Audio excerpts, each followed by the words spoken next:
ऐसा लगा अंत में बताइएगा जरूर। अरे बहू, चाय ले ले, उठ जा बेटा।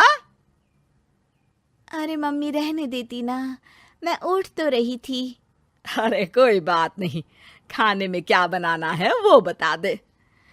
देख लो माँ, कुछ भी जो ये कहे बना लेते हैं। बेटा, मैंने तो जो सब्जी थी वो काट दी है, तू बस रोटियां बना लेना। ये हर रोज सुबह का सीन था ममता के ससुराल का। एक दिन पड़ोसन कहती है, अरे बहन जी, सारा दिन काम करती रहती हो, थकती नहीं क्या आप? बहू क्या करती रहती है सारा दिन? अरे वो भी कुछ ना कुछ करती ही रहती होगी। अब इतनी भी बूढ़ी तो नहीं हूं मैं जो बैठ जाऊं कि सामने काम पड़ा है और मैं बैठी रहूं। अरे लेकिन बहू की तो आदत खराब हो जाएगी जब सारा काम आप ही कर दोगी। अरे ठीक है ना, कम उम्र में हमारी भी शादी हुई थी। अब आजकल के पढ़ने लिखने वाले बच्चों को सारी जिम्मेदारी लेने में भी तो वक्त लगता है। बहू है तो क्या हुआ, मेरी बेटी की उम्र की ही है ना। एक उसे भी देख लो, चाय बनाने के सिवा आता ही क्या है। ममता से सारी बात करती है। हाँ, मम्मी जी ही ज्यादा काम करती हैं, इसमें कोई दो राय नहीं है। लेकिन मैं भी क्या करूं, ऑफिस और घर के बीच जो वक्त मिलता है उसी में काम कर लेते हैं, है ना। दिन बीत रहे थे। सास बहू के बीच की बॉन्डिंग अच्छी थी, लेकिन जब बहू माँ बनती है तो जो थोड़ा बहुत काम किया करती थी वो भी छोड़ देती है। बहू, ये ले, तेरे लिए बनाया है। इसको खाने से बच्चा और तू दोनों स्वस्थ रहेंगे। ठीक है माँ जी। माँ जी, वो बच्चे के लिए गद्दे जो सूख रहे हैं ना छत पर, जरा ले आइए ना। तभी वहां पति आ जाता है। अरे माँ रुको, मैं ले आता हूँ, तुम मेरा खाना लगा दो। माँ किचन में चली जाती है।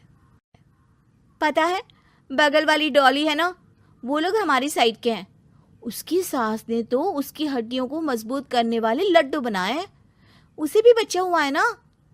पता नहीं मम्मी जी क्या पानी सा उबाल कर दे देती है, मैं तो बस वही खा लेती हूँ। अरे तो तुम्हारे साइड बनता है तो तुम अपनी माँ से बोल दो, वो बना देंगी।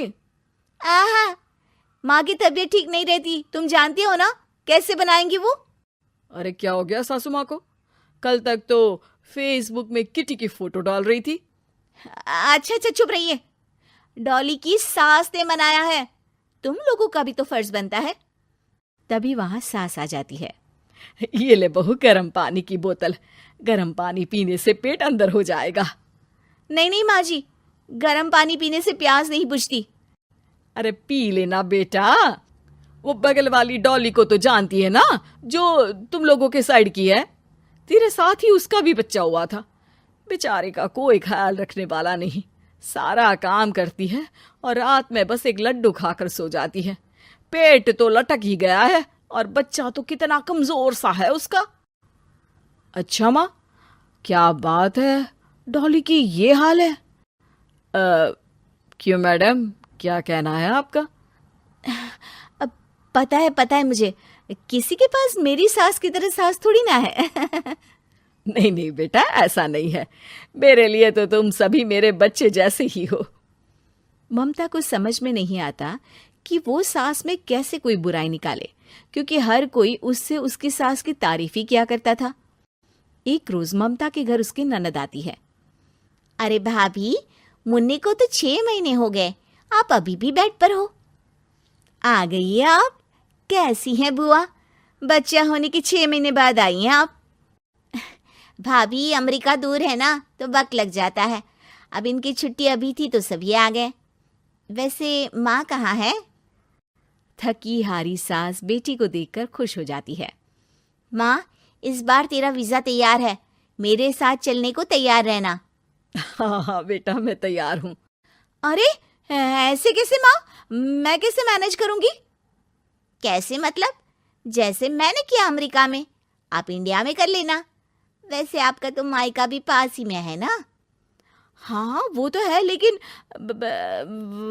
वहाँ माँ के पास वक्त नहीं होता।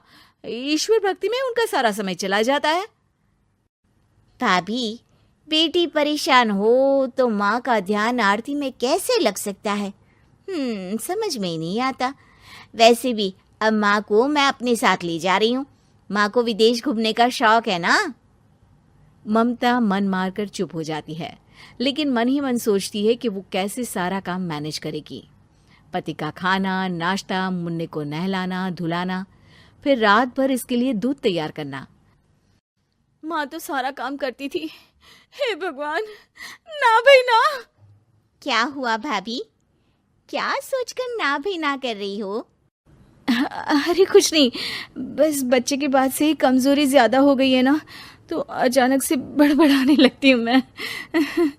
अगले दिन ममता अपनी माँ को फोन करती है। राधे राधे। माँ मैं क्या करूं, मेरी सास तो अमेरिका जा रही है बेटी के पास। अब घर का सारा काम, बच्चा, सब कैसे मैनेज करूंगी। तू आ जाना माँ कुछ महीनों के लिए मेरे पास। अरे ना ना ममता, मेरे बस की बात नहीं है काम धाम। अरे तू तो जानती है ना, मैंने तो तेरे भाई की शादी भी गरीब गांव की लड़की से इसीलिए ही की थी कि वो चुपचाप घर का सारा काम करे। वैसे भी अब तो आदत भी नहीं रही मेरी काम करने की। ममता को माँ पर बहुत गुस्सा आता है। ठीक है माँ, देख लूंगी मैं, लेकिन मेरी मुसीबत के वक्त आप मेरा साथ नहीं दे रही है, अब भूल जाना मुझे। ममता गुस्से में आकर फोन रख देती है और रोने लगती है, लेकिन बेचारी करे भी तो क्या। अब सास और ननद दोनों घर का काम करते, नेहा आराम करती, लेकिन अब आराम में भी उसे चिंता रहती। और फिर वो दिन भी आ जाता है जब ननद का जाने का वक्त आ जाता है। भाभी मैं जा रही हूँ, अपना और मुन्ने का ख्याल रखना। ममता सास को देखती है और गले लगकर रोने लगती है। माँ जल्दी आ जाना। सास मुस्कुराकर कहती है, कहाँ से ममता, मैं कहीं नहीं जा रही। मैंने देखा कि मेरे जाने की बात से ही तू परेशान हो गई थी, इसीलिए मैंने अपना जाना कैंसिल कर दिया है। तू चिंता ना कर, मैं तेरे साथ ही रहूंगी। ममता को अपनी माँ की बात याद आती है कि कैसे उसके कहने पर भी ममता की परेशानी को समझने की बजाय उसने मना कर दिया, जबकि सास ने बिना कुछ कहे बहू की समस्या पढ़ ली। हाँ माँ, हम सब साथ चलेंगे बाद में दीदी के घर अमेरिका। आज से आप रानी बनकर रहना और मुन्ने को देखना। मैं समझ चुकी हूँ कि मेरा फर्ज क्या है।